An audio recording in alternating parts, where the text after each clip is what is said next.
অভিষেকের বিরুদ্ধে কমিশনে বিজেপি প্রার্থী রূপা মিত্র চৌধুরীর নামে আপত্তিকর মন্তব্যের অভিযোগ, ডিজির কাছে রিপোর্ট চেয়ে জাতীয় মহিলা কমিশন। এবার কমিশন পদক্ষেপ নিক, দাবি বিজেপির মুখ্য নির্বাচনী আধিকারিককে চিঠি।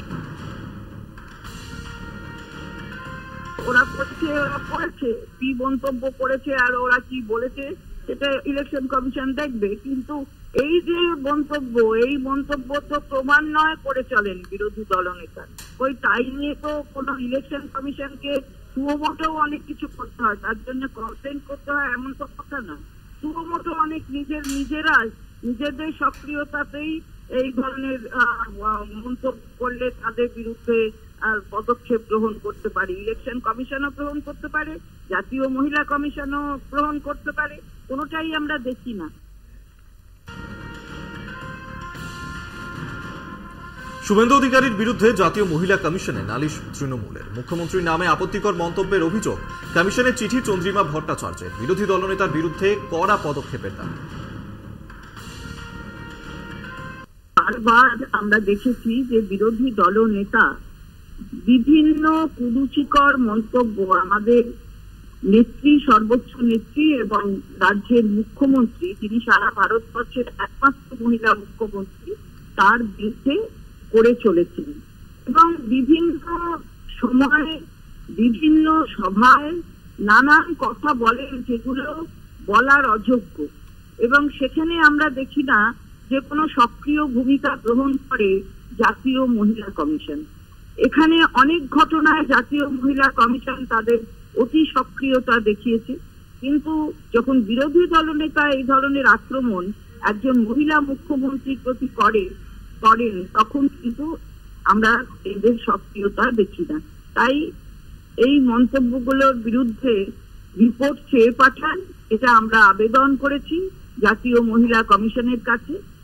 বিরোধী দলনেতার এই আপত্তিকর মন্তব্য শুধুমাত্র যে মহিলা মুখ্যমন্ত্রীর প্রতি অপমান সূচক তা নয়, সমস্ত মহিলা সমাজের প্রতি অসম্মান সূচক, এই বিষয়ে কোনো সন্দেহ নেই। লোকসভা ভোটের আগে ফের বোমা বিস্ফোরণ বাংলায়। এবার মুর্শিদাবাদের বড়োয়া বিস্ফোরণে কামল বড়োয়ার মোনাইকামরা গ্রাম। বোমা বাঁধার সময় বিস্ফোরণ বলে পুলিশ এবং স্থানীয়দের অনুমান। স্থানীয় সূত্রের খবর, বুধবার রাতে মোনাইকামরা গ্রামের প্রাথমিক স্কুলের কাছে বিস্ফোরণ ঘটে। বিস্ফোরণে উড়ে যাওয়া মানুষের আঙুল উদ্ধার করেছে পুলিশ। যদিও বিস্ফোরণে ঠিক কতজন জখম হয়েছেন তা নিয়ে দ্বন্দ্বে বড়োয়া থানার পুলিশ। স্থানীয়দের দাবি, বিস্ফোরণের পর থেকেই নিখোঁজ গ্রামের বাসিন্দা শেখ আলী বিল্লাহ শেখ নামে এক যুবকের পরিবারের দাবি, বিস্ফোরণে তার দুটি হাত উড়ে গিয়েছে।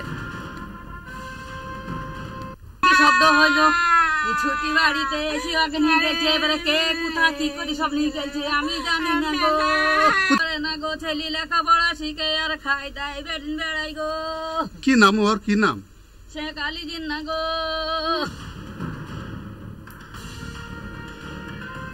বহরমপুর বড়োয়ায় বোমা বিস্ফোরণের ঘটনায় রিপোর্ট তলব নির্বাচন কমিশনের। বুথের 50 মিটারের কাছে বোমা বিস্ফোরণ ঘটায় রিপোর্ট চাইল নির্বাচন কমিশন। কি ঘটনা ঘটেছে জানতে চেয়ে জেলা নির্বাচনী আধিকারিকের কাছে রিপোর্ট তলব। বুথের এত কাছে কি করে বোমা মজুদ ছিল জানতে চায় কমিশন। মিডিয়া মনিটরিং সিস্টেমের মাধ্যমে নোট নিল নির্বাচন কমিশন। চতুর্থ দফায় মুর্শিদাবাদে ভোট নিয়ে চিন্তায় কমিশন।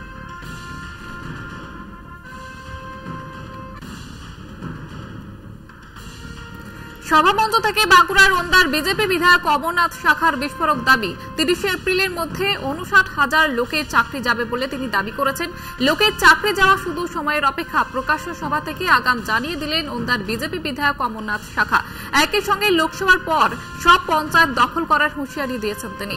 বিজেপি বিধায়কের বক্তব্যে তুমুল সমালোচনা। বিধায়কের শিক্ষাগত যোগ্যতা নিয়ে প্রশ্ন তুলেছে তৃণমূল। নিজেরা জায়গা খুঁজুন, ভোটের পর কোথায় লুকোবেন? শুধু চাকরি খেতে জানে, চাকরি দিতে জানে না। প্রতিক্রিয়া তৃণমূল প্রার্থী সুজাতা মণ্ডলের।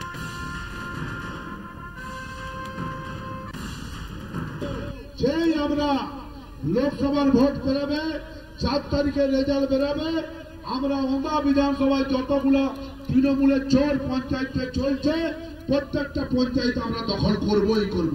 কারো হিম্মত নাই যে আমাদেরকে আগুন। আবার এই দেখুন 30 তারিখ আসছে, আরো 59,000 লোকের চাকরি যাবে সময়ের অপেক্ষা। 2024-এও যেই উনি স্বপ্ন দেখছেন না যে পঞ্চায়েত সব দখল করে নেবে। 4 জুনের পর ওনারা দেখে রাখুন জায়গা যে ওনারা কোথায় যে লুকোবেন নিজেদের মুখটা। যেহেতু বিধানসভায় জিতলো না, লোকসভায় বুঝতে পেরেছে 18 হাতছাড়া হতে চলেছে এবং খুবই জেতার আশা কম, সেই জন্য তারা কি বলছে যে না আমরা 26,000-এর চাকরি খেয়েছি, আবার 59,000-এর চাকরি খাবো। ভাটপাড়ায় আক্রান্ত তৃণমূল কাউন্সিলরের বাড়িতে অর্জুন সিং, কাউন্সিলর ও তার ছেলেকে মারধরের অভিযোগ। তৃণমূলের দলীয় কার্যালয়ে এনে মারধর করা হয়েছে বলে অভিযোগ। ভাটপাড়ার 10 নম্বর ওয়ার্ডের ঘটনা। 10 নম্বর ওয়ার্ডের কাউন্সিলর সত্যেন রায়কে দেখতে যান ব্যারাকপুরের বিজেপি প্রার্থী অর্জুন সিং। কাউন্সিলর থানা অভিযোগ, সত্যেন রায় কাউন্সিলর 10 নম্বর ওয়ার্ডে থানা অভিযোগ দায়ের করা সত্ত্বেও পুলিশ নিষ্ক্রিয় আছে। সত্যেন রায়কে আজকে ভাই মার খাওয়ার পরে আমি খবর পেয়ে আমি ওকে বলেছি কি আমি তোমার বাড়িতে আসছি। আমি ওকে রিকোয়েস্ট করব একটাই কথা, কি এই দলে থেকে তোমার পরিবার কোনো সম্মান আর থাকবে না। কেন এই দল মাতাল ডাকাত গুন্ডা বদমাশদের কাছে চলে গেছে। ও বিচার করুক, ও কি করবে, ওর পরিবারের লোকেরা বিচার করুক। আমরা ওর পাশে আছি। আমরা ওই তৎকাল তৃণমূল কংগ্রেসের মতো নেই। ভারতীয় জনতা পার্টি সবসময় নিজের কর্মী পাশে থাকবে। একসঙ্গে হাতে হাত মিলিয়ে আমরা লড়াই করব। উনি বলেছে যে আমার বাড়িতে বিজেপি ঝান্ডা আছে, ওনার ভাইকে ওনাকে বিজেপি ঝান্ডা এনে রেখে দিতে পারি। যার মানসিকতা এরকম যে আমার দলে থেকে, আমার দলের কাউন্সিলর আমার দলের দলীয় অফিসে বসে সে যদি সারাক্ষণ আমার দলীয় প্রার্থীর বিরুদ্ধে বিবৃতি দেয়, সেটা কোন রকম ভাবেই দল এটাকে মেনে নেয় না, স্বাভাবিকভাবে কোন দলই মেনে নেয়। আপনি দলের ক্ষতির কথা বলছেন, ভারতীয় জনতা পার্টির প্রার্থীকে বলবো যাকে সম্পদ বলে নিচ্ছেন তাকে নিয়ে 10-15 নম্বর ওয়ার্ডে বাড়ি বাড়ি ঘুরুন, তাহলেই তার রেজাল্ট আপনি পাবেন। তাহলেই আমাদের নির্বাচনী লড়াইটা অনেক সহজ হয়ে যাবে। শুক্রবার দ্বিতীয় দফার ভোট। দার্জিলিং, রায়গঞ্জ, বালুরঘাট কেন্দ্রে ভোট। 3 কেন্দ্রে ভোট, মোট বুথ 5,298। ডিসিআরসিতে ভোটকর্মীদের তৎপরতা। দার্জিলিংয়ে কেন্দ্রীয় বাহিনী 88 কোম্পানি, রায়গঞ্জে কেন্দ্রীয় বাহিনী 111 কোম্পানি, বালুরঘাটে কেন্দ্রীয় বাহিনী 73 কোম্পানি।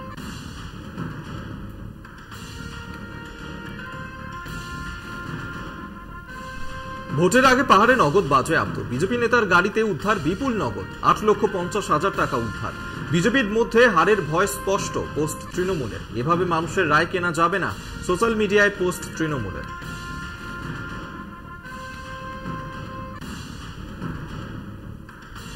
জিয়াগঞ্জে ভোট প্রচারে মিঠুন চক্রবর্তী। মুর্শিদাবাদ লোকসভা কেন্দ্রের বিজেপি প্রার্থী গৌরী শঙ্কর ঘোষের হয়ে প্রচারে নামেন তিনি।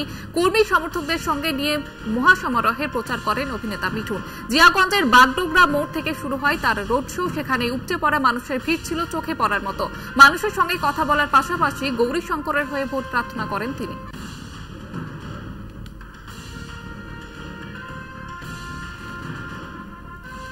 কখনো জ্যান্ত লক্ষ্মী নিয়ে, কখনো আবার হাতে ফুটবল নাচাতে নাচাতে বা পায়ে ফুটবল খেলতে খেলতে অভিনব কায়দায় প্রচারে ঝড় তুলেছেন বিষ্ণুপুরের তৃণমূল প্রার্থী সুজাতা মণ্ডল। বিষ্ণুপুর লোকসভার জয়পুর ব্লক তৃণমূলের উদ্যোগে বুধবার সন্ধ্যায় নজর কাড়া প্রচারে সুজাতা। জোড়া জ্যান্ত লক্ষ্মী নিয়ে মহা মিছিল করেন তিনি। একই সঙ্গে ফুটবল খেলতে খেলতে জয়পুরের রাজপথের মাটি কাঁপালেন সুজাতা। জয়পুরের কুম্ভস্থল মোড় থেকে জয়পুর বাসস্ট্যান্ড পর্যন্ত জনসংযোগ করে প্রচারে ঝড় তোলেন তিনি। মিছিলে হাঁটতে হাঁটতে সুজাতা বলেন, লক্ষ্মীর ভান্ডারের ডাবল টাকা, তাই জোড়া লক্ষ্মী। আর ফুটবল খেলতে খেলতে খেলা হবে স্লোগান সুজাতার। তার দাবি এটাই জয়ের খেলা। সুজাতার প্রচারে পাল্টা বিজেপি প্রার্থী সৌমিত্রর কটাক্ষ, স্বপ্ন দেখা ভালো। মানুষ মমতাদির উন্নয়নের পক্ষে আছে, আর লক্ষ্মী ভান্ডারের সাথে খেলা হবে 25শে মে। এবং আপনারা জানেন তো যে 500টা দিদি 1000 করে দিয়েছে, তাই মা বোন বেঁধে জোট, তৃণমূলের সব ভোট। এটা আজকে মানে জয়পুর ব্লক মহিলা তৃণমূল কংগ্রেস এবং ব্লক তৃণমূল কংগ্রেসের উদ্যোগে এই যে হাজার হাজার মহিলার মিছিল, এটা কিন্তু আজকে শুধুমাত্র মহিলা মিছিল নয়, এটা হচ্ছে আমাদের 4ঠা জুনের বিজয় মিছিল।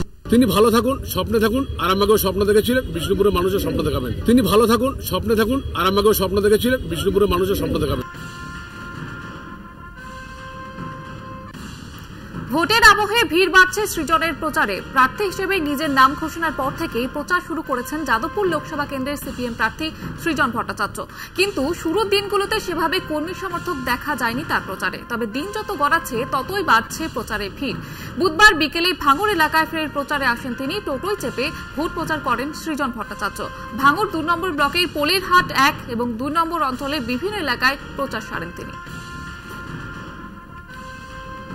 এর মধ্যে স্বতঃস্ফূর্ততা আছে, মানুষের মধ্যে খিদে আছে।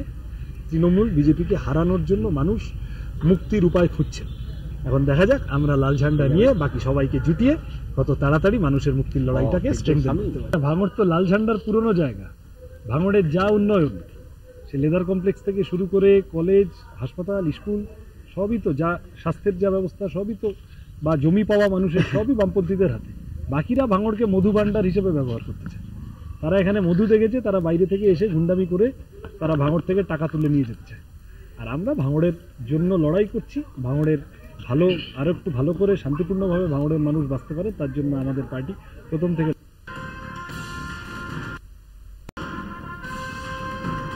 রঙিন বেলুন উড়িয়ে রোড শো করলেন মেদিনীপুর লোকসভা কেন্দ্রের বিজেপি প্রার্থী অগ্নিমিত্রা কর।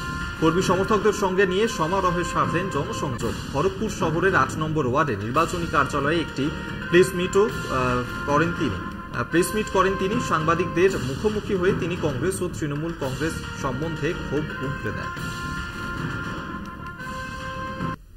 কথা বলি, বিজেপি সরকার বা বিজেপি পার্টি যেখানে বলছে যে সবকা সাথ সবকা বিকাশ সবকা প্রয়াস সবকা বিশ্বাস, সবাইকে নিয়ে দেশ এগোবে, সেখানে এই দল, এই কংগ্রেস এবং কংগ্রেসের পেট থেকে বেরোনো এই টিএমসি কংগ্রেস, তারা আজকে তোষণ নীতির রাজনীতি করে যাচ্ছে। অভিষেকের দরজা খোলার মন্তব্যে কটাক্ষ দিলীপ ঘোষের। তিনি বলেন, বাড়ি থাকলে তো দরজা খুলবি, বাড়ি ঘর দরজা খুলে যাচ্ছে, কবে আর তুমি খুলবে, হুড়কো খুলে যাচ্ছে। আপনি দল ভাঙানোর খেলা খেলবেন তো? আমাদের দুজনকে ভাঙিয়ে নিয়ে গেছিল দুটো সাংসদকে, একটা মীর জাফর, একটা গদ্দার, 2020 সালে জয়েন করেছিল, তার বাবা আর তার ভাই। সঙ্গে সঙ্গে আপনি দেখবেন বিজেপির 2জন সাংসদ তৃণমূলে যোগদান করেছে, বাবুল সুপ্রিয় আর অর্জুন সিং। আবার এই ভোটের আগে ইডির ভয় দেখিয়ে তাপস রায়কে নিয়ে গেছে বিজেপিতে, প্রার্থী নেই তো, তৃণমূল থেকে নিয়ে গিয়ে প্রার্থী করছে। আমি সঙ্গে সঙ্গে 48 ঘন্টার মধ্যে ওদের আর একজন এমএলএকে ভাঙিয়ে তৃণমূলে নিয়ে এসেছি। এখনো 10 জন লাইনে আছে। ঠিক টাইমে দরজা খুলবো, এই দলটাকে উঠিয়ে দেবো বাংলা থেকে, আমি কথা দিয়ে যাচ্ছি, আপনারা ঐক্যবদ্ধ থাকুন, উঠিয়ে দেবো। আরে বাড়ি থাকলে তো দরজা খুলবি, বাড়ি ঘর দরজা সব উড়ে যাচ্ছে, কবে খুলবে? আর তুমি হুড়কো ভেঙে ঢুকে যাবে লোকে, দরজা খুলবে। আজকে উল্টো স্রোত বইছে। বিজেপির অবস্থা তো খুব খারাপ। 2021-এর পর আজ পর্যন্ত যতগুলো উপনির্বাচন হয়েছে আপনি দেখুন, সবকটাতে জামানত জব্দ হয়েছে বিজেপির। এবং এখনকার সময়ে, সামনের দিনেও লোকসভায় সমস্ত জামানত জব্দ হওয়ার মতন পরিস্থিতি, বিজেপি নেতৃত্ব যারা ক্যান্ডিডেট প্রার্থী তাদের জামানত জব্দ হয়ে যাওয়ার মতন পরিস্থিতি। সেক্ষেত্রে তৃণমূল কংগ্রেসের সত্যিই ঘটনা তো, দরজা খুলে দিলে সমস্ত বিজেপির নেতা নেত্রী যারা আছেন, যারা জায়গা পাচ্ছেন না, সেইটা বলেছেন অভিষেক গতকাল, যে আমরা চাইছি না, আমরা খুলছি না, কিন্তু যদি আমরা একবার আহ্বান করি তা দলে দলে তারা আসবে, এটাই বলেছেন। কিন্তু এটা নিয়ে সাবধান হতে হবে না। তৃণমূল কংগ্রেসের একটা খুব শক্ত সেফটি নেট আছে।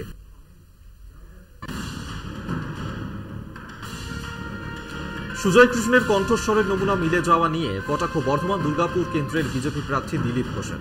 তিনি বলেন, আমরা বারবার বলেছি দুর্নীতি হয়েছে, কোর্ট চাপ দিয়েছে, দুর্নীতির পাহাড় হয়ে গেছে, সময় লাগবে, কিন্তু ঠিক রাস্তায় ব্যাপারটা এগোচ্ছে। যেটা আমরা বারবার বলেছি যে দুর্নীতি তো হয়েছে, কিন্তু সেটা বিধিবদ্ধভাবে প্রমাণিত না হলে, তথ্য সহ, তো কোনো কোর্টও কিছু করতে পারবে না। তো সেজন্য কোর্ট বারবার চাপ দিয়েছে, জনগণ তাকিয়ে আছে। আমরাও বারবার বলেছি এবং যে প্রসেস সে অনুযায়ী কাজ চলছে। তার পরিণাম হচ্ছে আজকে দেখুন 26,000 লোকের চাকরি তো গেছে, তার মধ্যে অনেকেই পরীক্ষা না দিয়ে পাশ না করে চাকরি পেয়েছিল। সে একটা জটিল সমস্যার সমাধান করতে হবে কোর্টকে, তারা লেগে আছেন। লিপস অ্যান্ড বাউন্স বা এই ধরনের অনেক কোম্পানির অনেক নেতার অনেক দুর্নীতি জমা পড়েছে, পাহাড় হয়ে গেছে, সেগুলো সমাধান করতে সময় লাগবে, কিন্তু ঠিক রাস্তায় ঠিক দিকে এগোচ্ছে, সময় লাগলে।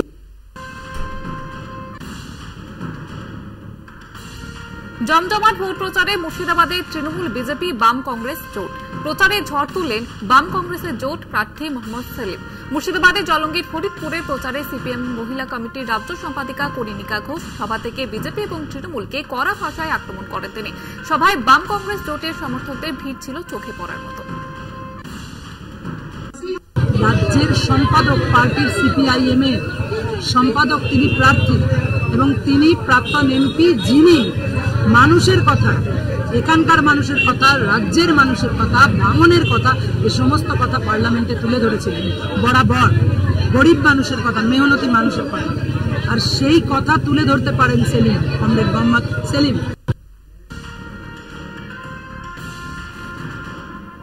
লোকসভা ভোটে প্রার্থী হচ্ছেন খালিস্তানি নেতা অমৃতপাল সিং, এমনই দাবি করলেন তার আইনজীবী রাজদেব সিং খালসা। জাতীয় সুরক্ষা আইনে গ্রেফতার হওয়া অমৃতপাল বর্তমানে অসমের একটি জেলে বন্দী।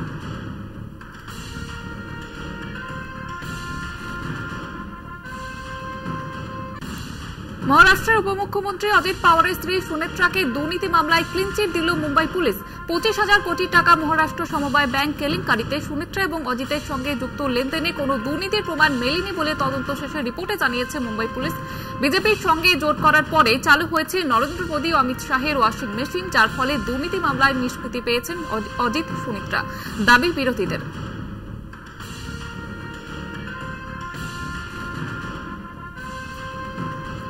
বিহারের পাটনায় দুষ্কৃতীদের গুলিতে খুন জেডিইউ নেতা সৌরভ কুমার বুধবার রাতে পাটনার একটি অনুষ্ঠান থেকে বাড়ি ফিরছিলেন। 4 জন আততায়ী সৌরভকে লক্ষ্য করে গুলি চালায়। ঘটনার তদন্তে পুলিশ।